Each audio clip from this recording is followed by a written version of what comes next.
colocar na classe 1. E se eu fizer classe 3, eu teria que saber qual é a tratabilidade dessas substâncias para colocar valores para consumo humano que não sejam a portaria, sejam valores mais altos, porque a classe 3 pressupõe tratamento. Certo? Tratamento avançado, ou convencional, mais para o avançado, vamos dizer assim. Então, tudo isso precisaria ficar transparente e claro. Então, o nosso laboratório agora está trabalhando em calcular critérios para a proteção da vida aquática. Por quê? Porque, como todos são agrotóxicos, em geral, o parâmetro mais sensível é preservação da vida aquática. Então, o nosso grupo, não tenho condições de calcular para os outros grupos, nem sei calcular, a gente vai prover esses valores e vai prover isso para a discussão da comunidade. Então, para ser muito objetiva, o que eu estou propondo? Incluir as substâncias relevantes, agrotóxicos e compostos industriais, que estão na portaria 888, na CONAMA, com os valores do uso mais restritivo.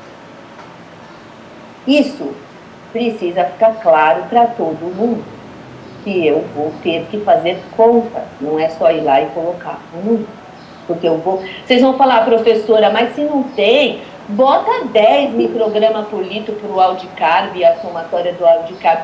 Isso aqui mata a vida aquática toda. A Cassiana sabe muito bem disso, né, Cassiana? A trazina, a metrina. Ou seja, não vai poder ser esse valor aqui. Eu não vou estar preservando todos os dados. Muito bem. Então, o que diz a CONAMA hoje? Não sei se ela vai mudar. A classe 1, águas que podem ser destinadas ao abastecimento, para consumo humano, após tratamento simplificado. Eu só peguei o que tem a ver com consumo humano na CONAMA, tá? Só peguei isso. Tem outros usos, mas é só para a gente ficar esperta de qual número a gente vai propor. Após tratamento simplificado. Só tratamento simplificado é um tratamento que não vai remover. Então, o valor da água bruta tem que ser igual ao da potabilidade, porque o tratamento não pressupõe remoção. Para a classe 2, eu já poderia ter um pouco mais, porque eu estou falando que tem tratamento convencional. Aí eu pergunto para as ETAs, qual é a tratabilidade de todas essas substâncias ali? Vocês têm? Qual é a tratabilidade? Isso é um estudo que eu preciso fazer. Se eu não tiver a tratabilidade, não, professor, a gente consegue remover tantos por cento, se tiver tanto, para eu poder calcular qual é o valor que poderia estar na classe 2. Poderia ser um pouco mais alto, porque eu vou ter capacidade de remoção. Mas isso só vai servir para a potabilidade, porque lá para a vida aquática vai ser outra lógica. E a classe 3, é tratamento convencional ou avançado. Gente, quer coisa mais, isso precisa arrumar na lei, né? O que é tratamento convencional ou avançado?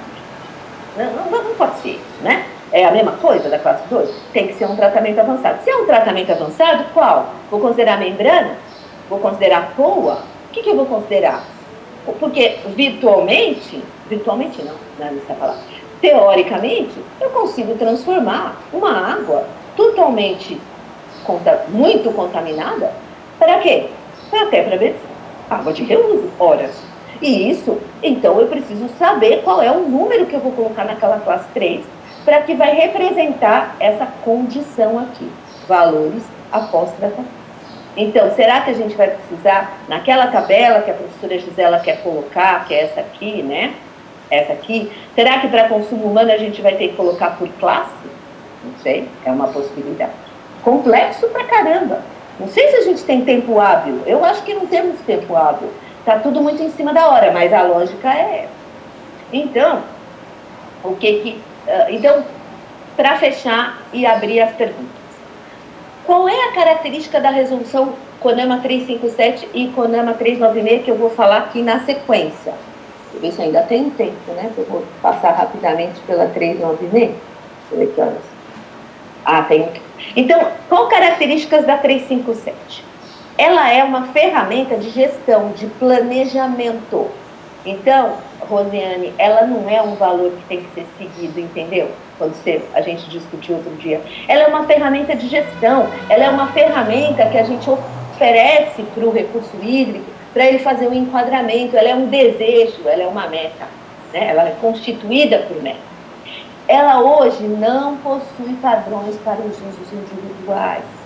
A gente acha que tem que ter uma tabela com os usos individuais para a gente entender e poder fazer a gestão da qualidade da água.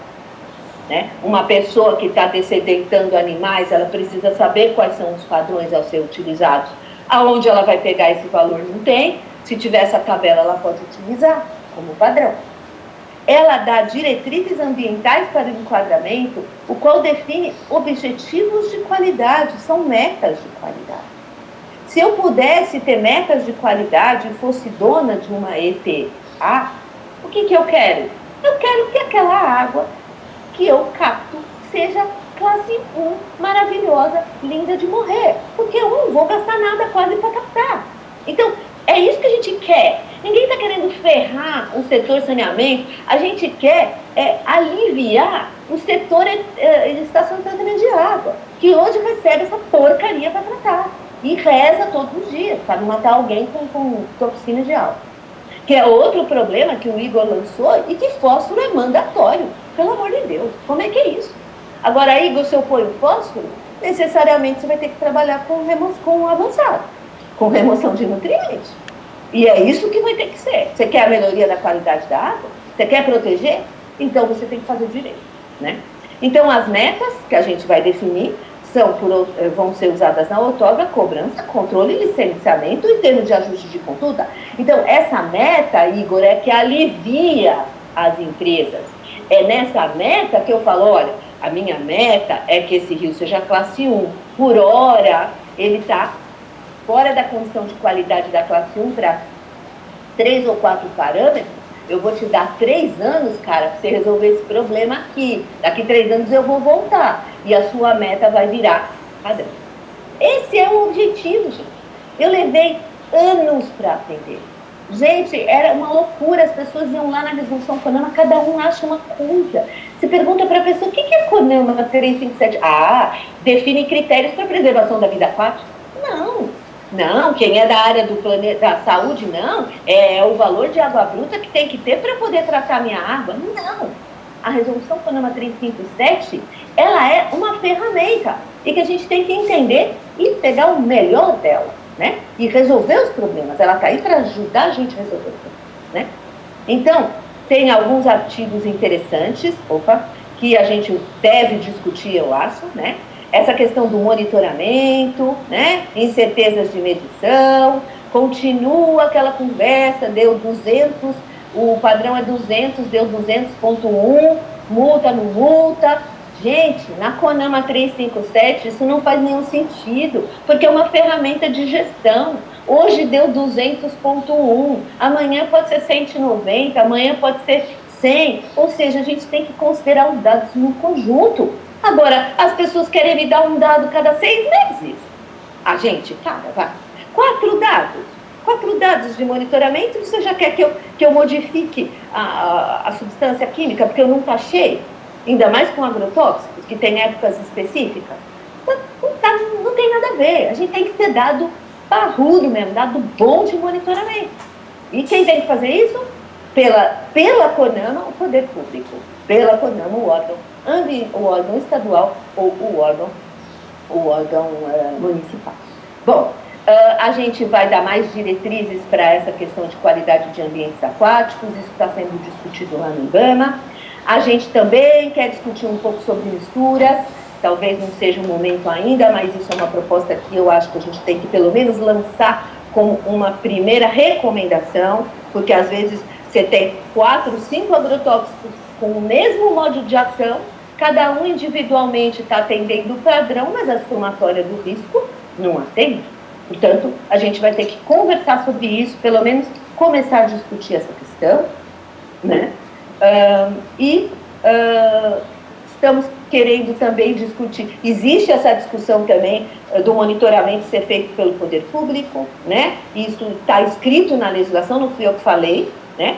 Isso pode ser um conveniado ou contratado. Então, por exemplo, Igor, você que é do SAI ou de qualquer empresa que seja, você pode contratar. E tem muitos laboratórios bons aí no mercado que estão ávidos por fazer as análises em valores adequados, etc.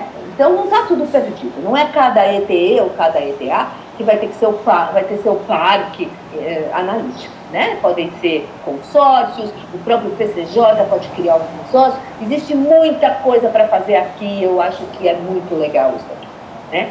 E também vamos ter uma proposta, já sei que vai ter uma proposta de incluir padrões para sedimentos, né? E isso tem sim a ver principalmente com substâncias que são pouco solúveis em água, substâncias desse tipo de FOX, né? Persistentes, os fluorados, etc. Eles não ficam na água, você não precisa fazer análise da água, você faz um sedimento nos organismos, é lá que eles vão ser encontrados.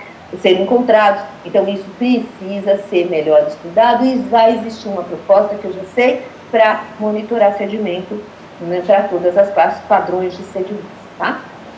Então, a gestão da qualidade da água superficial, ela é feita como? No meu entender, bem bobinho, hein? Isso aqui é o que eu consegui mais ou menos entender depois de ter participado de tudo isso. Lá no comitê de bacia, a gente vai definir um enquadramento, que vai ser metas progressivas, aí a gente vai verificar a condição da qualidade daquele lugar, certo? Se tiver em conformidade com os padrões da classe que eu decidi, né, eu simplesmente continuo o monitoramento. O que significa isso? Significa que o controle de efluente, controle de lançamento está sendo bem feito. Por quê? Eu enquadrei aquele meu corpo de água naquela classe e a condição de qualidade está sempre boa. Ótimo, não preciso fazer mais nada. Mas, se ele não estiver conforme em relação às classes, eu preciso saber quais são as fontes. E preciso fazer controle de fonte, certo? Porque se não está atendendo, se o fósforo está mais alto do que poderia, ou o fósforo não é um bom exemplo, mas qualquer agrotóxico, eu preciso saber de onde ele vem e resolver meu problema, certo? E então, a gente precisa resolver o problema, ver quais são as fontes e monitorar, e o nosso objetivo é que sempre a nossa meta seja atendida, tá certo? Tem uma relação muito forte na água superficial com o controle de lançamento de efluentes, porque na água subterrânea a gente não joga, né, um cano, até tem alguns casos, né, de injeção de água subterrânea, mas o grosso, né, da indústria, quando ela joga um lançamento líquido, é no rio. Então, o controle de lançamento de efluentes faz parte dessa gestão da qualidade, não pode estar em legislação separada, certo? Porém, então, esse enquadramento hoje é usado pelo licenciamento outorga e cobrança, que tem tudo a ver com o comitê que a gente está aqui conversando. Então, esse enquadramento, essas metas, que vão ser usadas no licenciamento, na outorga e na cobrança, né? E, infelizmente, a gente, quando a gente está lá no Rio e vê uma não conformidade, a gente, olhando para a CONAMA, não sabe qual o uso da água que está sendo impossibilitado. Por exemplo, vou voltar aqui para dar esse exemplo aqui. Se eu analisei a minha água e deu 100 microgramas por litro de cobre, o laudo vai dizer assim, não atende o CONAMA 357. 100 não atende. Mas eu não tenho como, a pessoa que lê não tem bola de cristal para saber que para o cobre, esses são os valores utilizados. Ela vai simplesmente dizer que não atende a consumo. E vai dizer, então, não posso usar para potabilidade. Mentira! Mentira, claro que pode. Porque o cobre para potabilidade é muito mais alto, né? Então, vou... aqui, muito bom. Eu vou fechar, então, esse bloco da 357. Se alguém pode dar uma pergunta... E aí vou falar mais brevemente da 396. Pode ser? Pode. Tem uma pergunta aqui, Gisela, do Clodoaldo. Clodoaldo, você quer falar? Por favor, você colocou aqui no chat, mas se você quiser abrir a câmera e perguntar para a professora, fica à vontade. Clodoaldo, espera um pouquinho. Essa é o grande finale da minha apresentação. Podemos conversar sobre isso já já? Pode ser? Essa é a pergunta, é para isso que eu vim aqui. A pergunta dele fica para o final, é isso? Isso. Então segura aí, O que eu quero é essa. Vocês vão responder essa pergunta para mim. Não sou eu que vou responder, são vocês que vão responder. Eu estou dizendo o que é cada lei. E vocês vão me dizer o que vocês acham que tem a ver, né? Tá bom? A gente já conversa, tá? Falando muito obrigada. E eu estou feliz porque acho que eu segui ali, estou seguindo o raciocínio que eu queria. Você já fez a pergunta, ótimo. Muito bom. Então tem o Danilo aqui. Danilo, por favor, pode falar.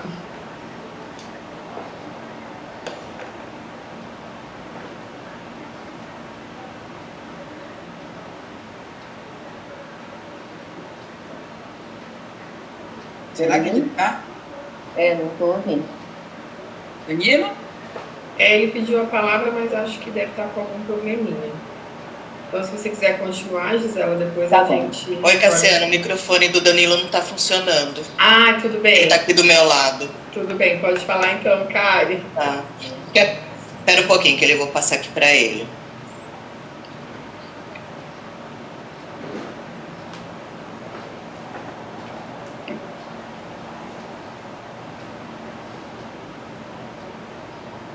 Olá, bom dia. Olá, bom dia. Obrigado. Eu sou Danilo, sou membro titular, estou como ouvinte, na verdade. Fui orientado pela Márcia Bizinotti, Gisela. Já nos encontramos no curso e tal, enfim. Sim.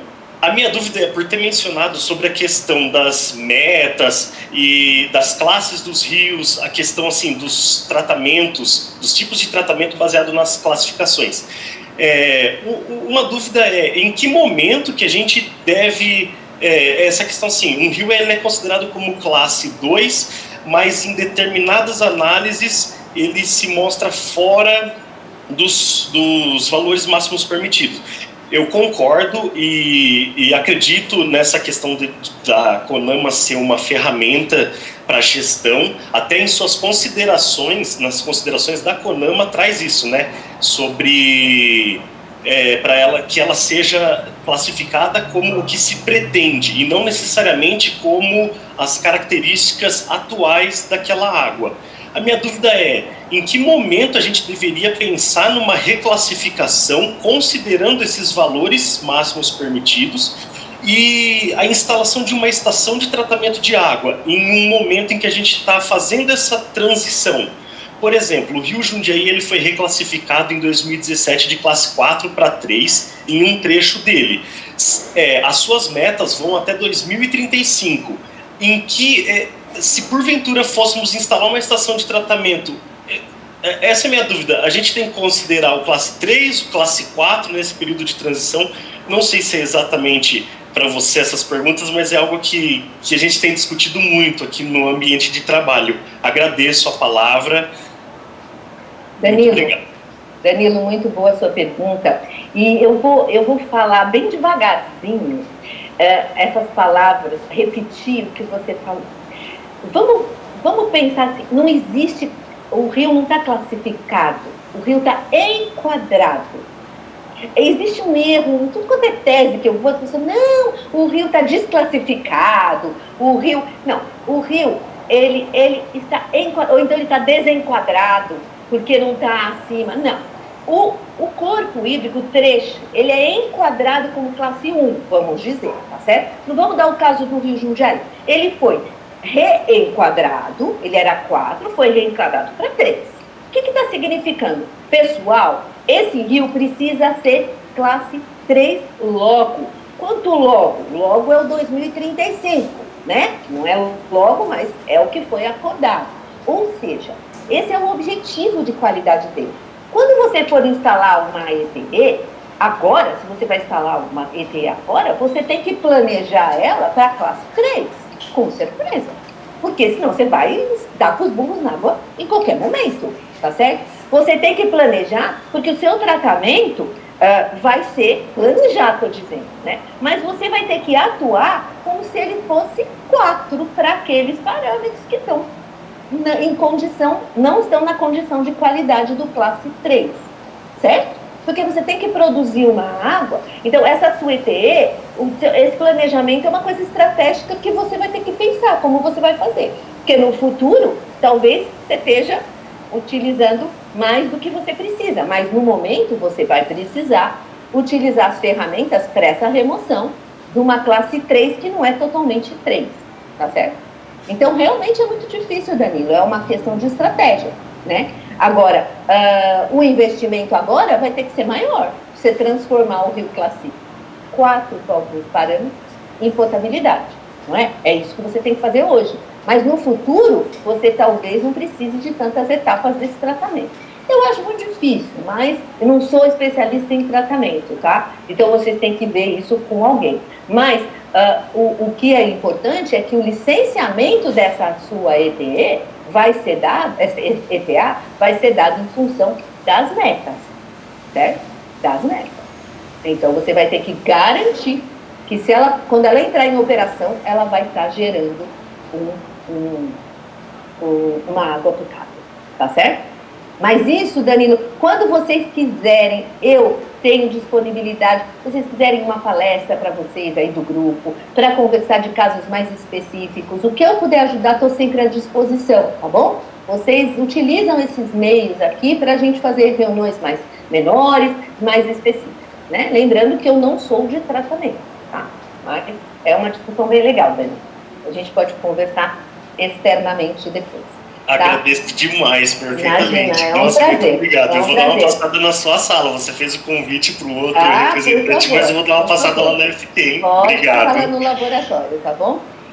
Alguém também fez uma pergunta agora sobre disponibilizar, se está disponibilizada. Pessoal, eu tenho uma aula, essa aula que eu estou dando para vocês de um jeito muito mais específico. Eu tenho um canal de um YouTube que eu fiz justamente para tentar passar essas informações. E quando eu vejo essas carinhas jovens, eu quero muito que vocês utilizem tudo que eu sei. Se eu pudesse fazer download da minha cabeça para todo mundo, porque me dá uma aflição, vocês entram assim, né? A gente não consegue passar tudo na faculdade. Então, por favor, entrem no canal do YouTube, assistam as palestras, peçam explicação, por favor. Quem sabe, porque isso vai ser mandatório para a mudança de mentalidade do que a gente vai fazer no futuro. A gente tem que parar de ser, sabe, de estar refém, ai, não dá, nunca deu. Tem que dar. Depois de 37 anos de trabalho, se eu não achar que tem que dar, eu juro que eu me aposento e vou na cozinha. Tá bom? Então é isso, meus anjos. Fiquem com Deus aí, essa galera aí, e tomara que vocês achem uma boa solução para vocês. Vamos lá. Então, vou falar agora um pouquinho da CONAMA A Esquecida. Conhecem a Esquecida? É a CONAMA 396, porque ninguém usa ela e quando usa ainda não usa certo, pelo que eu vejo. Os alunos, então, nunca ouviram falar. A CONAMA 396, ela é muito complicada de aplicar. Ela precisa realmente de um entendimento sobre o que é a CONAMA 357 na sua essência, para a gente entender a CONAMA 396.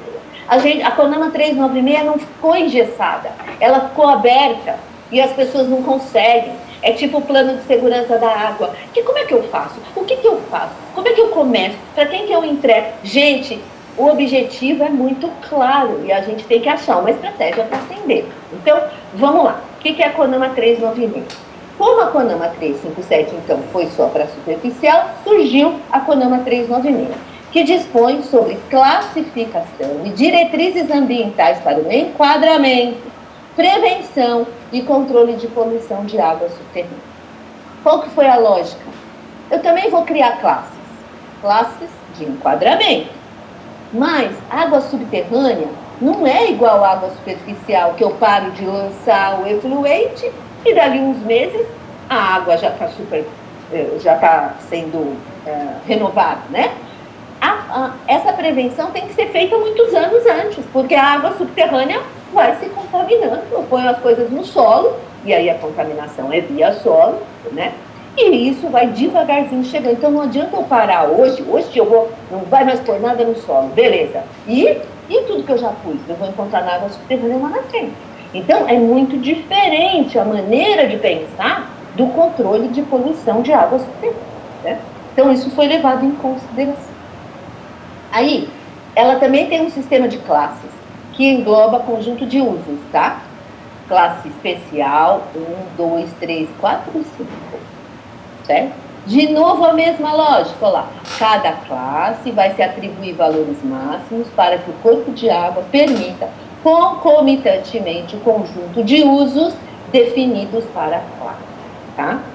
A classe especial igual a outra, não prevê nenhum tipo, tem que preservar o ecossistema, ou seja, não prevê nada nessa classe, não pode, na área, por exemplo, onde tem a recarga de um aquífero, de um trecho de aquífero, né, porque é por trecho, que eu preciso preservar, não posso jogar nada naquele lugar, não posso colocar uma indústria, não posso contaminar.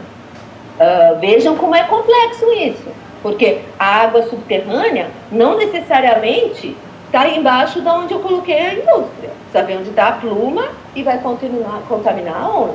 Lá longe. Então, isso tudo precisa de geólogo para poder entender.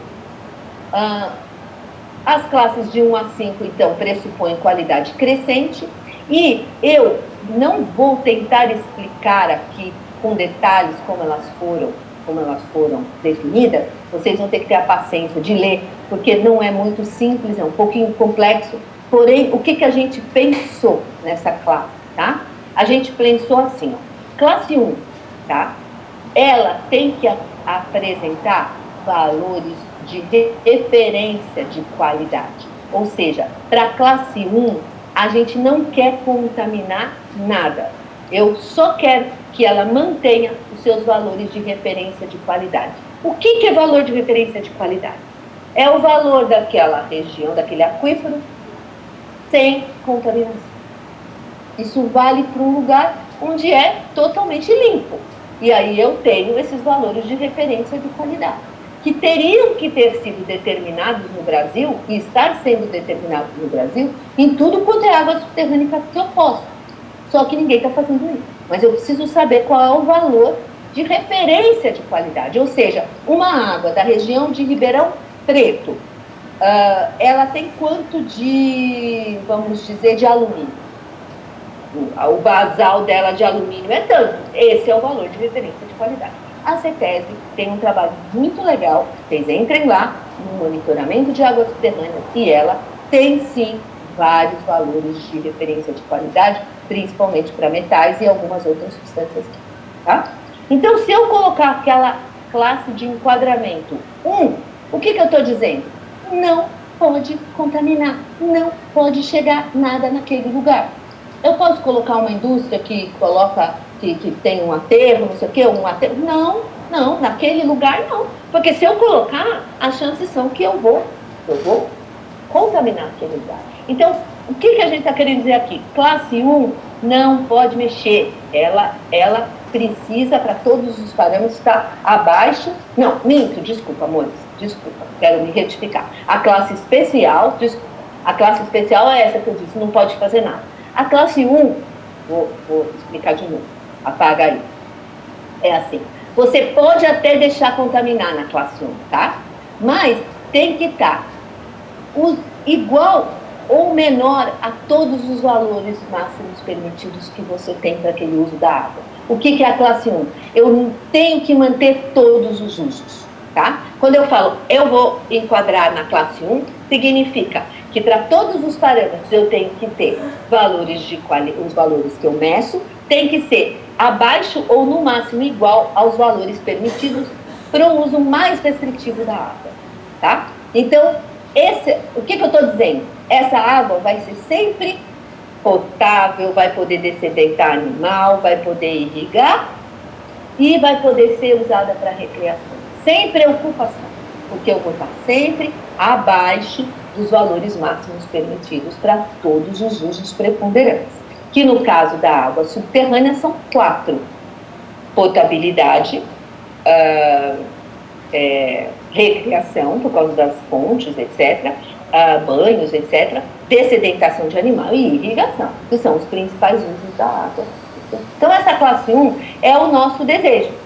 Agora, se vocês quiserem dar uma contaminação né, você pode colocar ela na classe 2, que ele tem que pelo menos manter um dos níveis, um dos usos, tem que ser mantido, tá?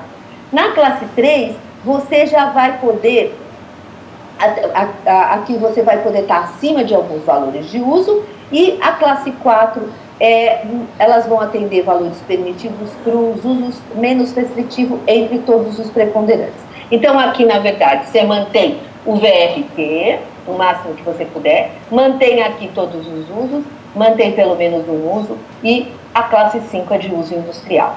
Eu sei que é confuso, eu mesmo me atrapalho, porque faz tempo que eu não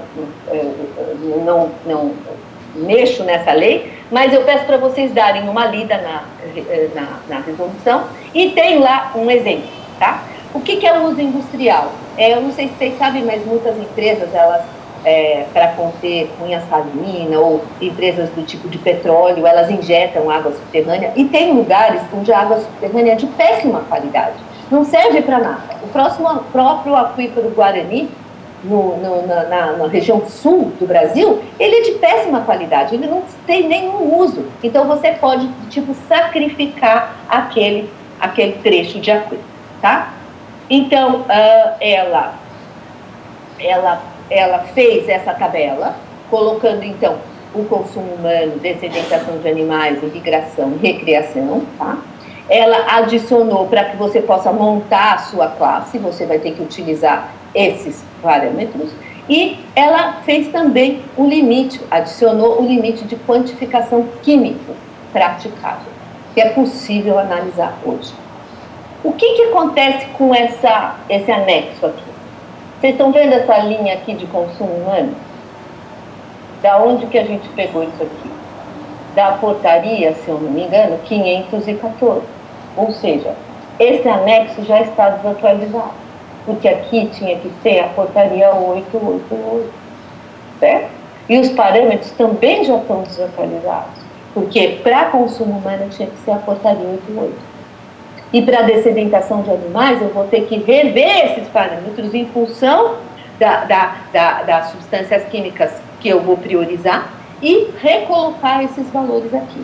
Ou seja, essa tabela precisa sempre ser atualizada. Ou seja, todas estão relacionadas. A portaria de potabilidade do Brasil está correlacionada com a CONAMA, porque é um dos usos da água, que por sua vez está correlacionada com a 396, que tem dentro dos usos, considera consumo humano, tá certo? Então todas, e a 420 de áreas contaminadas também está relacionada. Hoje em dia, gente, é uma panaceia. No item consumo humano, você vai encontrar, para 396 está escrito um valor, na 420 está escrito um valor, e na 888 tem outro valor. Não é possível. Tudo para potabilidade, né? Eu tenho um trabalho publicado, eu vou colocar no chat o link, saiu na revista da CETESB, onde a gente fez uma comparação entre as legislações atualmente vigentes e os critérios de consumo humano, mostrando que eles não se conversam, né? Eles não se conversam.